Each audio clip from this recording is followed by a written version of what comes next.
నమస్తే, welcome to MLA graph. Andhra Paris అభివృద్ధి ఎలా ఉంది? తెనాలి దాహర్తి ఇంకెన్నేళ్లకు తీరుతుంది? భూదంద ఆరోపణల మీద ఎమ్మెల్యే ఆలపాటి రాజా స్పందన ఏంటి? పెనుగొండ పార్థసారథి నియోజకవర్గానికి చేసిందేంటి? బిందె నీళ్లు 10 రూపాయలకు కొనుక్కోవాల్సిన దౌర్భాగ్యం ఎందుకు వచ్చింది? మంజీరా నది ఒడ్డున ఉన్న సంగారెడ్డి దాహర్తి ఎందుకు తీరడం లేదు? ఎమ్మెల్యే చింతా ప్రభాకర్ ఏం చేస్తున్నారు? హరీష్ నామజపం తప్ప ఏమీ తెలియదన్న ఆరోపణలకు ఆయన సమాధానం ఏంటి?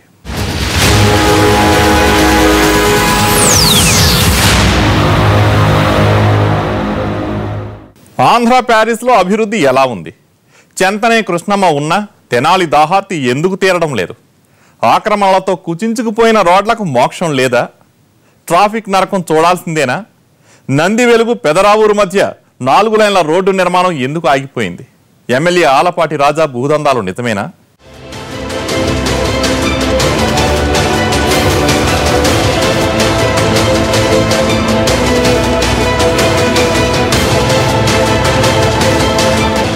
ఆంధ్ర ప్యారిస్ తెనాలికి ముద్దు పేరిది. కళల కాణాచి, ఉద్దండులైన రాజకీయ నేతల్ని దేశానికి అందించిన ప్రాంతం. కానీ అదంతా గతం. ఇది వర్తమానం. అభివృద్ధి పరంగా 3 అడుగులు ముందుకు పడితే 7 అడుగులు వెనక్కు పడుతోంది.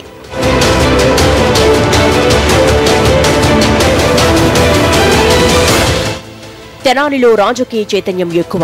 ఇక్కడ ఏ పార్టీ అభ్యర్థి గెలిస్తే అదే పార్టీ రాష్ట్రంలో అధికారంలోకి వస్తుందన్న సెంటిమెంట్ కూడా ఉంది. 2014లో ఆ సెంటిమెంట్ రిపీట్ అయింది. నియోజకవర్గంలో మొత్తం 1,97,253 మంది ఓటర్లున్నారు. తెనాలి, కొల్లిపర మండలాలను కలిపి సెగ్మెంట్ ఏర్పాటైంది. కమ్మ, కాపు, రెడ్డి, ఎస్సీ ఓటర్లు ఎక్కువగా ఉన్నారు. నాదెండ్ల భాస్కర్రావు లాంటి ప్రముఖ నేతలు ఇక్కడి నుంచే ప్రాతినిధ్యం వహించినా అభివృద్ధి ఏం జరిగిందంటే మాత్రం ఆన్సర్ కోసం తడుముకోవాల్సిందే. ప్రధాన రహదారి గుండా 3 పాయలుగా కృష్ణమ్మ పరిగెత్తుతున్నా పట్టణ దాహం మాత్రం తీరడం లేదు. పూర్తి స్థాయిలో తాగునీరన్నది ఎప్పటికీ ఎన్నికల హామీగానే మిగిలిపోతోంది. గత ప్రభుత్వం చేసినటువంటి పొరపాట్ల ఎన్ని సరిదిద్దుకుంటే విషయంలో భాగంగా రోడ్లన్నీ కూడా మరమ్మతులు చేసుకోవడం జరుగుతుంది. కొత్తగా రోడ్లు వేయడం జరుగుతూ ఉంది. దరిదాపుగా ఈ నియోజకవర్గంలో మరి ముఖ్యంగా పట్టణంలో 210 కోట్ల రూపాయల అభివృద్ధి కార్యక్రమాలు నేటికి 3 సంవత్సరాలు కొనసాగుతూ ఉన్నాయి. ప్రధాన రోడ్లన్నీ ఆక్రమణలో ఉన్నాయి. టౌన్లో పెరుగుతున్న ట్రాఫిక్ అనుగుణంగా విస్తరణ జరగడం లేదు. నాదెండ్ల మనోహర్ స్పీకర్గా ఉన్నప్పుడు భారీగా నిధులు రాబట్టి పెదరావూరు నుంచి నంది వెలుగు దాకా 4 లైన్ రోడ్ నిర్మాణం మొదలుపెట్టారు. పనులు చివరి దశలో ఉన్నప్పుడు ఎన్నికలొచ్చాయి. ప్రభుత్వం మారింది. రోడ్డు నిర్మాణం కూడా నిలిచిపోయింది. కాంగ్రెస్ ప్రభుత్వం ఆమోదించిన డిజైన్స్ లో లోపాలున్నాయన్నది ఆపడానికి చెప్పిన కారణం. మరి 3 ఏళ్లవుతున్నా వాటిని సవరించి ఎందుకు పూర్తి చేయలేదు అంటే మాత్రం సమాధానం ఉండదు. తెనాల్లోకి రావడానికైనా అత్యంత ముఖ్యమైన రహదారి, ఆ రహదారికి ఇటువంటి నిర్మాణ పనులను దొరికి చేపట్టబోవటం, దానికి సంబంధించి ఏ వర్క్ కూడా కొంచెం కూడా ముందు కదలపోవటం ప్రజలందరూ కూడా చాలా ఇబ్బందికి గురవుతున్నారు. ట్రాఫిక్ చిక్కుల నుంచి తెనాలిని బయటపడేయడానికి ఔటర్ రింగ్ రోడ్ నిర్మిస్తామని ప్రతి ఎన్నికల్లో చెబుతూ ఉంటారు. కానీ గెలిచిన వాళ్లు ఎవ్వరూ దాన్ని ఆచరణలో పెట్టలేదు. ఇక చినుకు పడితే తెనాలి చిత్తడే. ప్రధాన రహదారుల మీదే మోకాళ్ల లోతు నీళ్లు నిలుస్తాయి. డ్రైనేజ్ నిర్వహణ దారుణంగా ఉండడమే ఇందుకు కారణం. కాలువల నిర్మాణం ప్రణాళికాబద్ధంగా లేకపోవడంతో ఎక్కడికక్కడ నీళ్లు నిలిచిపోయి దోమలు పెరుగుతున్నాయి. అసలు చాలా వార్డుల్లో మురుగు కాలువలే లేవంటే ఆంధ్ర ప్యారిస్ సోకు ఏ రేంజ్ లో ఉందో అర్థం చేసుకోవచ్చు. డ్రైన్స్ ఏర్పాటు చేశారు, కానీ ఆ ఏర్పాటులో చాలా ఈ అప్ అండ్ డౌన్స్ ఉండటం వల్ల మురుగు నీరు వెనక్కి వెళ్ళిపోతూ ఉంది. అదేవిధంగా తెనాలి నియోజకవర్గ ప్రజలు, తెనాలి పట్టణంలో ప్రజలకి ఎంతో కాలంగా ఎదురు చూస్తున్నటువంటి అండర్ డ్రైనేజీ వ్యవస్థ ఉంది. అదైతే ఇంతవరకు కూడా అది ఏ విధంగా ముందు కూడా సాగలేదు. కాలువలు, రోడ్ల మీద ఉన్న అక్రమ నిర్మాణాలు తొలగించడంలో మున్సిపాలిటీలు విఫలమవుతున్నాయి. రాజకీయ ఒత్తిళ్లు ఎందుకు కారణమన్నది బహిరంగ రహస్యం. పాలిటిక్స్ పెరిగిపోయి టౌన్ ప్లానింగ్ సిబ్బంది కూడా 2 వర్గాలుగా విడిపోయారు. నియోజకవర్గంలో పనులు జరుగుతున్నట్లు పైకి కనిపిస్తుంది, కానీ ఏ పని పూర్తయి ప్రజలకు అందుబాటులోకి రాలేదు. 2004 తర్వాత కొంతమేర అభివృద్ధి జరిగినా 2010 నుంచి అసెంబ్లీ స్పీకర్ హోదాలో నాదెండ్ల మనోహర్ ఇక్కడ భారీ ఎత్తున కార్యక్రమాలు చేపట్టారు. కానీ అవేమీ పూర్తి స్థాయిలో అందుబాటులోకి రాలేదు. రాష్ట్ర విభజన ఎఫెక్ట్తో కాంగ్రెస్ కనుమరుగై మనోహర్ కూడా ఓటమి తప్పలేదు. తర్వాత గెలిచిన రాజేంద్ర ప్రసాద్ కనీసం పెండింగ్ పనులు కూడా ఎందుకు పూర్తి చేయలేకపోతున్నారు అన్నది మనోహర్ క్వశ్చన్. 3 సంవత్సరాల నుంచి ఈ రోజు వరకు కూడా ఒక్క కార్యక్రమం జరగలేదు. అదేవిధంగా తల్లి పిల్లల హాస్పిటల్ 150 పడకల ఆసుపత్రి బహుశా ఈ 5 జిల్లాల్లోనే ఎక్కడ లేదు అటువంటి ఆసుపత్రి. ఆధునికమైన యంత్రాంగంతో తీసుకొచ్చి వాటిని ఉపయోగపడే విధంగా ప్రజల కోసం తీర్చిదిద్దాలనే ఒక ఆకాంక్ష తపనతోటి పనిచేసిన కార్యక్రమం అది. దాన్ని కూడా వీళ్ళు ఇంకా పూర్తి చేసుకోలేపారు. అటువంటి సందర్భంలో ఈ ప్రాంతానికి మేలు చేయాల్సింది పోయి చిన్న చిన్న రాజకీయాలకి ఉపయోగపడుతూ ఈ గ్రూప్ తగాదాలు ఇటువంటి ఎక్కువగా టైము వెచ్చించి నిజమైన కార్యక్రమాలు వీళ్ళు పూర్తి స్థాయిలో వదిలేసుకున్నారు. తెనాలి పట్టణాభివృద్ధి కోసం అమృత్ పథకం కింద 100 కోట్ల రూపాయలు వచ్చాయి. కానీ కనీసం తాగునీటి సమస్యను కూడా ఎందుకు తీర్చలేకపోతున్నారని ప్రశ్నిస్తున్నారు స్థానికులు. కొల్లిపర మండలంలో కృష్ణానది మీద చెక్ డ్యాం నిర్మించాలన్న డిమాండ్ ఎప్పటినుంచో ఉంది. దీనివల్ల ప్రకాశం బ్యారేజ్ దిగువన నీటిని నిల్వ చేసుకోవచ్చు. కొల్లూరు సమీపంలో కాజ్వే కడితే ఈ ఏరియాలో కృష్ణా, గుంటూరు జిల్లాల మధ్య దూరం తగ్గుతుంది.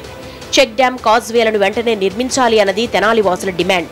ఏ చిన్న ప్రభుత్వ కార్యక్రమం జరిగినా స్థానిక నాయకుల హడావుడి, ఊకదంపుడు ఉపన్యాసాలు తప్ప పనులు మాత్రం జరగడం లేదన్నది ప్రతిపక్షాల మాట. ఎమ్మెల్యే రాజా అభివృద్ధిని పక్కన పెట్టి భూదందాలు చేస్తున్నారని ఆరోపిస్తోంది వైసీపీ.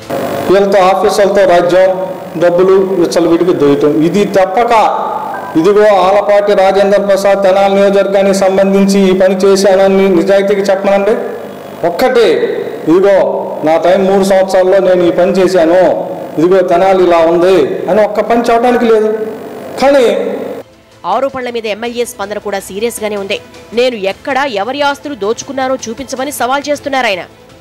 ఎవరు మాట్లాడినా ఏదో ఒక బురద జాలడానికి ప్రయత్నిస్తూ ఉంటారు. వాళ్ళ ఆస్తులు ఎవరి ఆస్తి ఎవరికి రాసిచ్చారో కొద్దిగా చెప్తే అండి నిజంగానే నేను వాళ్ళ అన్నదానికి కట్టుబడి ఉంటా.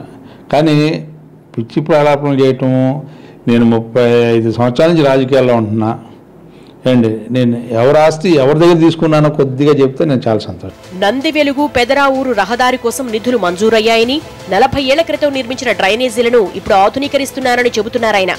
గతంలో ఎప్పుడూ లేనంతగా తెనాలి అభివృద్ధిలో దూసుకుపోతోందన్నది ఆలపాటి వెర్షన్. అన్ని రంగాల్లో కూడా అభివృద్ధి జరిగింది. గ్రామీణాభివృద్ధి జరిగింది, పట్టణాభివృద్ధి జరిగింది, సంక్షేమం ఇంకో పక్కన జరుగుతూ ఉంది, అభివృద్ధి ఇంకో పక్కన జరుగుతూ ఉంది. రెండోది ఏంటంటే రోడ్ల విషయం, శానిటేషన్ విషయం, లేకపోతే బ్యూటిఫికేషన్ విషయం, ఇట్లాంటి అన్నింటిలో గతానికి ఇప్పటికి అసలు పోలిక లేదు. అసలు అది గతంలో ఎక్కడ చేశారు? పెదరావూరు నుంచి వైకుంఠపురం వరకు కూడా గతంలో చేయలే. కానీ ఇవాళ గతంలో చేసిన తప్పులన్నింటినీ కూడా సర్దిద్దుకుంటూ గత ప్రభుత్వాలు చేసిన హామీలని ఇవాళ మనం అమలు చేసుకుంటా ఉన్నాం. దాంట్లో భాగంగానే పెదరావూరు నుంచి వైకుంఠపురం వరకు రోడ్డు అంతా కూడా పనికి రాకుండా వేస్తే ఆ పనికి వచ్చే విధంగా ప్రజలకు ఉపయోగపడే విధంగా చేసాం. అంటే ఒక పనిని మొదలుపెట్టి ముగించకుండా వాళ్ళ యొక్క ఆలోచనలు ఏ రకంగా ఉన్నాయో నేను మాట్లాడిన, కానీ దానివల్ల సత్ఫలితం ఇవ్వకుండా దుష్పరిమాణంలో వచ్చేలాగా, దానికి ఎస్టిమేట్స్ పెరిగేలాగా, దానివల్ల కాంట్రాక్టర్ లబ్ధి పొందేలాగా ఉన్నాడు తప్పితే ప్రజలు ఉపయోగపడేలాగా లేదు. దానికి ఆ సంస్కృతికి ఈ రోజున స్వస్తి చెప్పాం. ప్రజలకు ఉపయోగపడేలాంటి అభివృద్ధి కార్యక్రమాలు తీసుకున్నాం. ఓవైపు అభివృద్ధికి బాటలు వేశామంటున్న సర్కార్, మరోవైపు కనీస అవసరాలు తీరడం లేదంటున్న జనం. ఇది ప్రస్తుతం తెనాలి దృశ్యం. ప్రతిపక్షాల పరంగా ఇక్కడ నాదెండ్ల మనోహర్ బలమైన నాయకుడైనా వచ్చే ఎన్నికల నాటికి కాంగ్రెస్ పార్టీ ఏ మేరకు కోలుకుంటుందన్నది డౌటే. రాజకీయంగా ఇప్పటికిప్పుడు ఎమ్మెల్యేకు ఇబ్బంది లేదు, కానీ భూదందాల ఆరోపణలు ప్రభావం చూపే అవకాశం ఉంది. పైగా టీడీపీకి సొంతం అనుకున్న సామాజిక వర్గంలో అసంతృప్తి పెరుగుతోంది. ఈ పరిణామాలు ఇబ్బంది అవుతాయంటున్నారు విశ్లేషకులు.